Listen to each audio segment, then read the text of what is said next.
Antes del inicio de nuestra cuarta temporada, queremos invitarlos a escuchar dos programas especiales que desarrollamos desde el cubrimiento de Del Carbono al Watt a la Filbo 2024 y representan el lanzamiento de dos fantásticos textos publicados por parte del Departamento de Derecho Minero Energético de la Universidad Externado.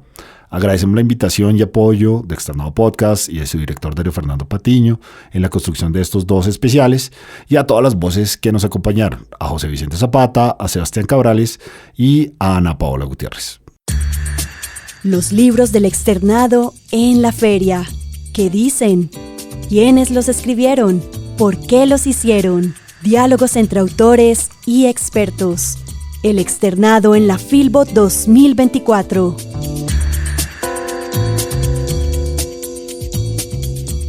Hola, estamos listos para iniciar un nuevo episodio de El Externado en la Filbo 2024. Estamos llenos de energía, literalmente, de transición energética y de energías renovables. Un tema para los interesados en este asunto, pero en últimas para todos que vivimos, dependemos, necesitamos y hasta sobrevivimos gracias a la energía. ¿Y cuál es la razón? La publicación por parte de la Universidad Externado de Colombia del libro Régimen Legal de Cambio Climático y Energías Renovables. Cambio climático, que es irreversible, energías renovables que van en proceso y un régimen legal que está en construcción. Están aquí los autores de este libro, Ana Paola Gutiérrez, a quien saludo para que vayan reconociendo su voz.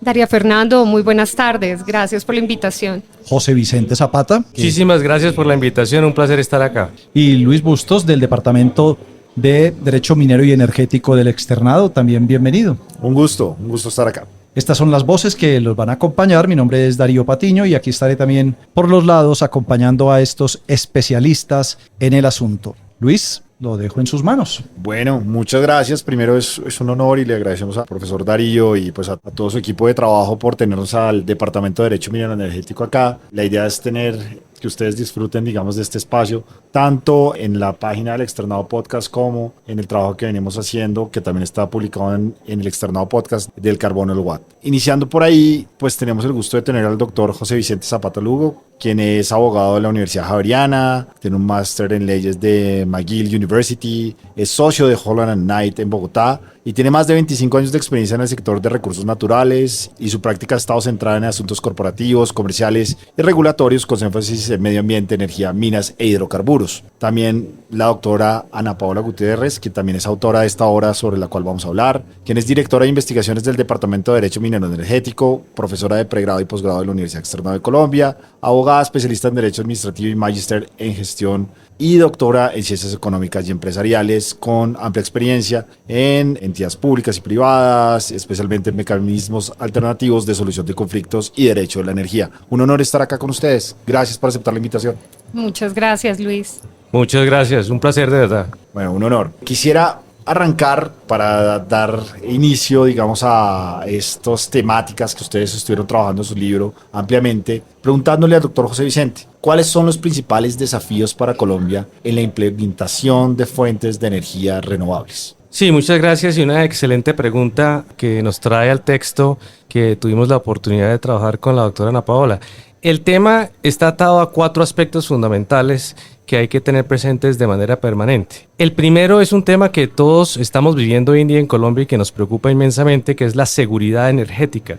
Y es cómo el país, el sector empresarial, los ciudadanos, los usuarios, cómo esos consumidores pueden acceder de manera permanente a una demanda creciente de energía. Entonces, la primera temática que enmarca el tema energético es la seguridad energética, que de eso depende el desarrollo sostenible de Colombia y de cualquier otra nación. Hemos visto a nivel internacional una gran discusión sobre el tema de seguridad energética por esta razón. El segundo tema que está atado a este tema de energía es todo lo que tiene que ver con la seguridad jurídica desde el punto de vista de la energía. La discusión de energías renovables trae temas como beneficios fiscales para quienes invierten en energía, beneficios desde el punto de vista aduanero, la posibilidad de acceder a trámites y autorizaciones de manera expedita, y todo este paquete normativo pues es el que da seguridad a quien pretende estructurar un proyecto energético renovable, y esa estabilidad jurídica pues permite determinar hasta qué punto vamos a poder seguir avanzando en energías renovables en el país.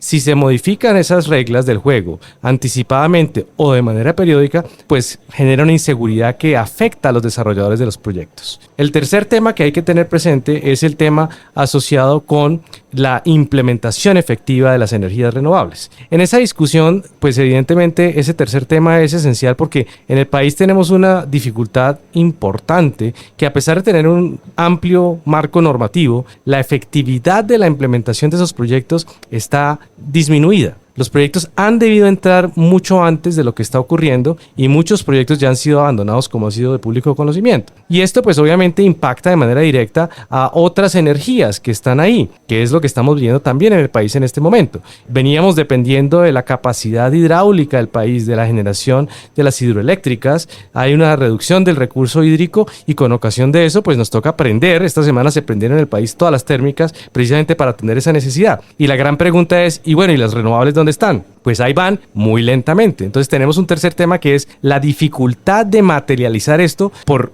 miles de problemas que están surgiendo con el tema de energías renovables, desde las consultas con las comunidades, las licencias ambientales, las autorizaciones y ese mismo marco normativo. Y el último aspecto que pues obviamente es esencial y que a veces se nos olvida es todo lo que tiene que ver con tecnología de la energía, y tecnología en particular en almacenamiento de energía. Y es que la estabilidad energética depende de qué tanta energía puedo de una forma adecuada almacenar. Cuando tenemos nuestros celulares y se nos acaba la batería, pues hasta ahí llegó el aparato, hasta ahí llegó el celular. Lo mismo nos pasa con todos los aparatos que tenemos. Y esa realidad pues es lo que nos ocurre en el sistema nacional. Si no tengo distintas fuentes y alternativas de energía que pueden ser despachadas de manera adecuada, almacenadas de manera adecuada, pues siempre estaré atento a una crisis energética por la falta de estabilidad en el sistema. Entonces, esos 4 elementos, sin lugar a dudas, son 4 retos muy importantes para un país que curiosamente está muy enfocado en avanzar en el tema de renovables, pero que se ve enfrentado a esos problemas y no ha podido superarlos de manera adecuada, en gran parte, creo, por la falta de una gestión administrativa adecuada que permita ver que no solamente es expedir normas, que son las que tenemos en el texto de la publicación, sino que además de eso, pues puedan efectuarse los desarrollos de manera oportuna ante la necesidad creciente de los ciudadanos de energía. Ya volveremos con usted, profesor José Vicente, con varias dudas que nos surgen de esta primera impresión, pero let's go back to basics. Y en esto queremos escuchar a la doctora Ana Paola Gutiérrez. Doctora Ana Paola, cuéntenos un poquito, dentro de todo lo que nos ha mencionado el doctor José Vicente Zapata, ¿qué es eso de la transición energética? Porque pues él lo ha traído desde varios frentes, y cómo usted le explicaría eso a la gente, ¿qué es la transición energética? ¿Y eso cómo se come? Muchas gracias, Luis. Efectivamente, con José Vicente Zapata, cuando emprendimos la tarea de escribir el libro, queríamos partir de unas nociones básicas y aclarar algunos conceptos, entre estos el de transición energética, y lo desagregamos a partir de la palabra transición para hablar de un proceso, de un paso a paso, de no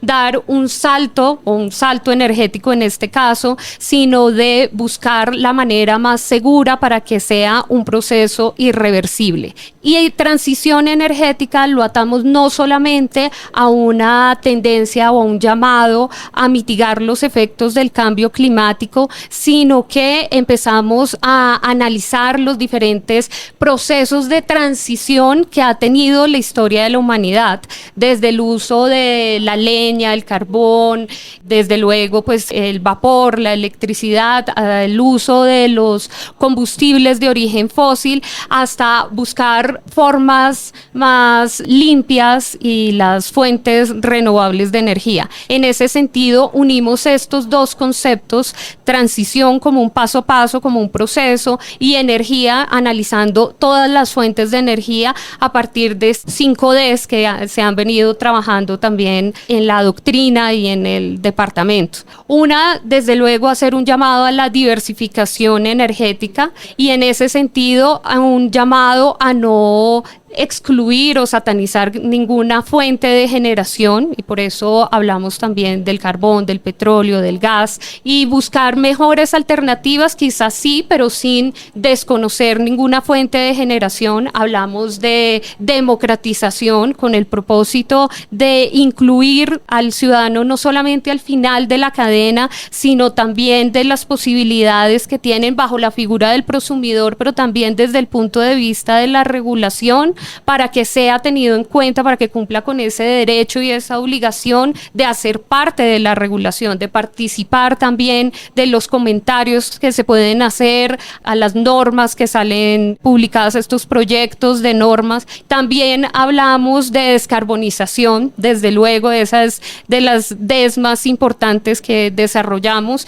y cumplir con no solamente los compromisos a nivel internacional, sino también revisar desde luego cuál es el porcentaje de emisiones que tiene Colombia de cara a las decisiones que se están tomando, de la digitalización que ya habló el doctor Zapata acerca de la importancia de la tecnología, y desde luego pues también de la descentralización de fuentes. Entonces esta fue la manera como buscamos llegar a este concepto de un proceso que permita no solamente revisar la forma en que se genera, en que se produce la energía, sino también en la que se distribuye, pero desde luego en la que se consume y la forma como se regula.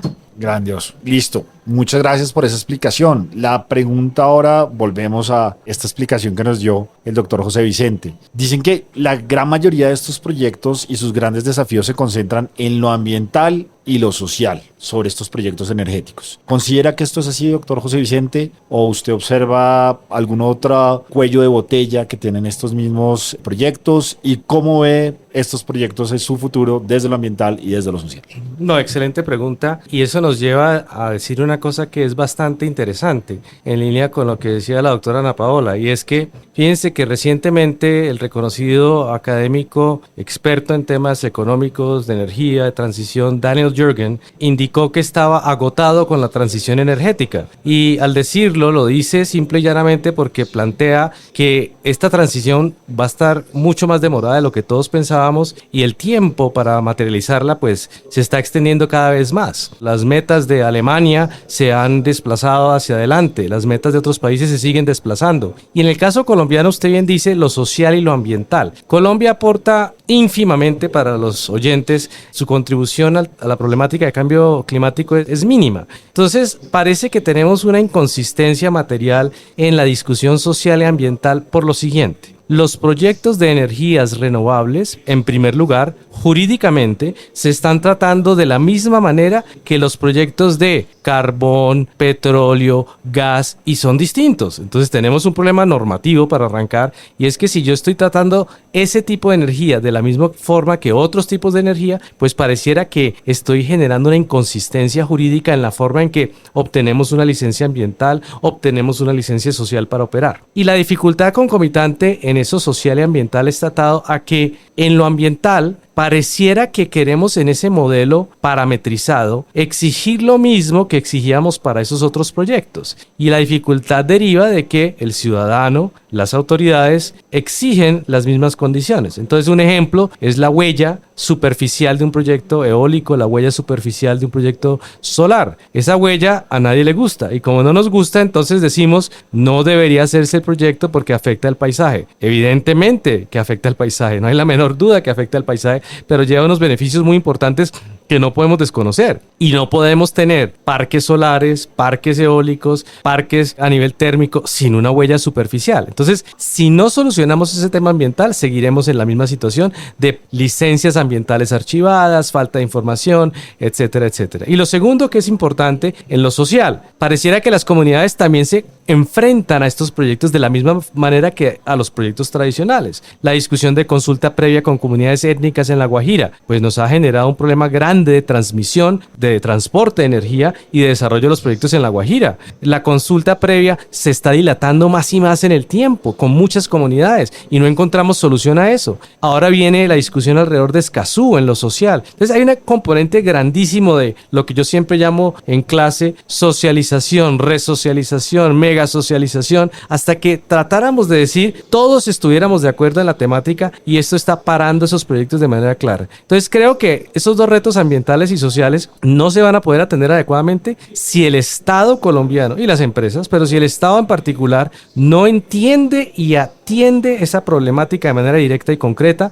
oportunamente, porque de lo contrario nos vamos a estar dando con la misma pared que nos hemos estado dando en otros frentes de batalla, y eso pues simplemente va a llevar a un retraso material en la transición que quisiéramos que avanzara más oportunamente. Estamos hablando de energías renovables, de transición energética, de cambio climático y del régimen legal en Colombia para estos temas. Nos acompañan los expertos Ana Paola Gutiérrez y José Vicente Zapata, autores del libro que está lanzando la Universidad Externado en la Feria del Libro, y nos acompaña el profesor del Departamento de Derecho Minero y Energético del Externado, Luis Bustos. Continúa, Luis. Muchas gracias, Darío. El profesor Zapata nos traía estas obras tan conocidas de Daniel Yergin, de The New Map and the Price, y como él sacó hace poco este artículo que decía, mire, una cosa es lo que el mundo, hacia donde el mundo viene diciendo en todas estas COP, que vamos a reducir y que vamos a alejarnos de las energías fósiles, y cómo lo que realmente están aplicando las grandes potencias del mundo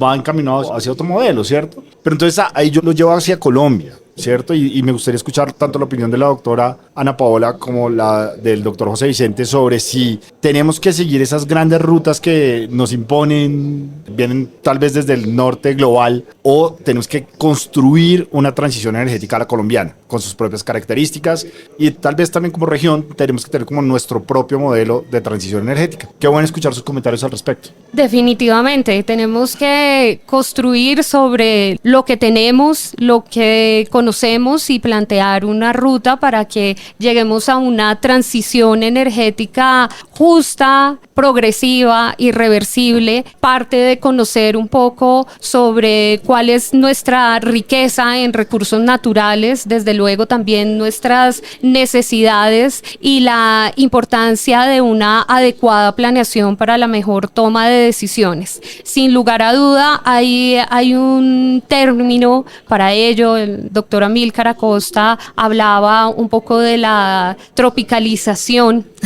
de la transición energética, y definitivamente creo que no lo podemos desconocer. No estamos en las mismas condiciones ni siquiera de nuestros países vecinos, y debemos tratar de buscar, desde luego, con los compromisos que ha adquirido Colombia a nivel internacional. Existe una preocupación a nivel global a la cual debemos sumarnos, más allá que por las emisiones, el porcentaje de emisiones que tengamos, porque somos víctimas del cambio climático, pero no somos víctimas del cambio climático actualmente. También nuestra ubicación geográfica permite que fenómenos como el Niño, la Niña, pues se vivan de una manera diferente en Colombia, y en ese sentido también las decisiones y la planeación debe hacerse de una manera consciente, tranquila, y para ello pues tener en cuenta también cuáles son los recursos que nosotros tenemos y las necesidades, y cómo se están supliendo en estos momentos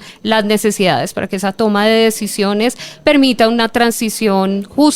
Buenísimo. Doctor Zapata, sus impresiones al respecto. Sí, excelente pregunta, y comparto lo que dice la doctora Ana Paola. Tal vez añadiría lo siguiente, que es de particular relevancia. Para los que nos escuchan, el informe del International Energy Agency, o de la Agencia Internacional de Energía, por primera vez se publica de Latinoamérica. Se publicó en el 2023, sale este año, pero es el primer informe de la agencia y da unos datos bastante interesantes de Latinoamérica. Y eso hay que compararlo con África, hay que compararlo con Asia. Latinoamérica tiene más de 17 millones de personas que tienen cero acceso a energía. Latinoamérica contribuye menos del 6% de neto de los gases de efecto invernadero a nivel mundial. Latinoamérica tiene una población creciente que demanda más y más energía. Entonces, cuando uno mira todo ese panorama y el gobierno nacional, y a su pregunta de Colombia, ¿qué vemos en Colombia? El gobierno nacional denominó esta transición energética una transición energética, y usa un vocablo que es justa. Lo que quiero enfatizar desde la óptica legal, desde la óptica del desarrollo sostenible,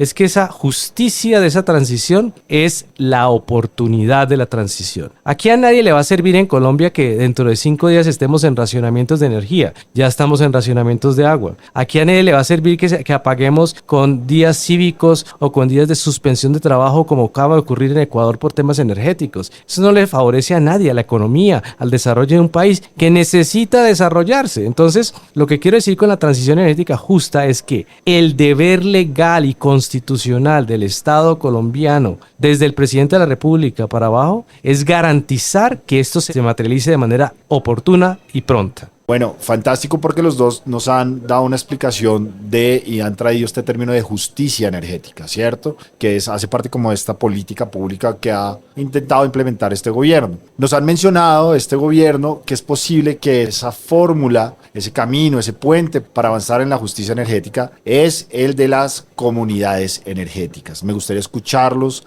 al respecto, al doctor José Vicente y después a la doctora Ana Paola. Bueno, no, yo simplemente diría, sin lugar a dudas es una figura muy importante. Es decir, particularmente en energía renovable diría que tiene un componente esencial. Todos intuitivamente quisiéramos en nuestra casa tener un par de paneles solares, un sistema de recoger aguas lluvias y con eso ayudar al medio ambiente y a nuestros propios costos y vida. Ese modelo de trabajar en comunidad para circular la energía, por decirlo de alguna forma, de manera más localizada y focalizada, sin lugar a dudas es importante y tiene un potencial para desarrollarse. Pero quiero ser muy enfático desde la óptica de ese desarrollo, y es que ese desarrollo es un paso aún más avanzado, posterior a poder contar con una base de energía renovable que ya esté en nuestro sistema. Porque de lo contrario, pareciera que estamos atacando dos frentes simultáneamente que son complejos, y volviendo a esa palabra de justicia, ¿quién puede comprar un carro eléctrico? ¿Quién puede comprar una hélice para ponerla en la finca? ¿Quién puede comprar un par de paneles solares para poner a operar en su casa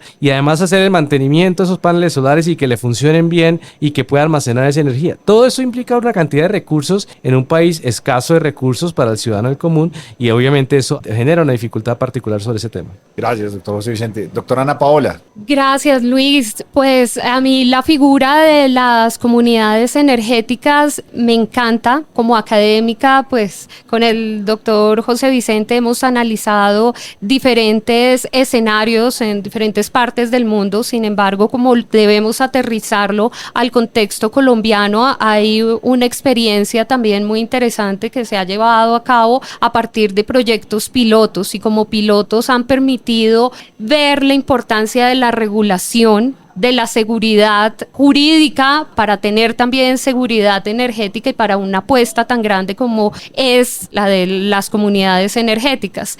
En Medellín, la Escuela de Ingenieros de Antioquia, con apoyo de UCL y EPM, tuvieron su proyecto piloto sobre comunidades energéticas, y se veía pues las limitaciones no son tanto técnicas sino a nivel regulatorio y desde luego económico, como lo mencionaba el doctor Zapata. Desde luego se necesita también un apoyo, porque en estos momentos el valor de los paneles solares, el mantenimiento, es algo que no solamente es poner en marcha el proyecto y tomarnos la foto, sino también permitir que sean proyectos a largo plazo, y que si se plantean que serán la solución, que van a ser esas soluciones energéticas para el futuro y para las zonas aisladas o para cualquier tipo de territorio en Colombia, todavía creo que estamos en pasos preliminares. Otro tema de interés entonces en este podcast, el externado en la Filbo 2024,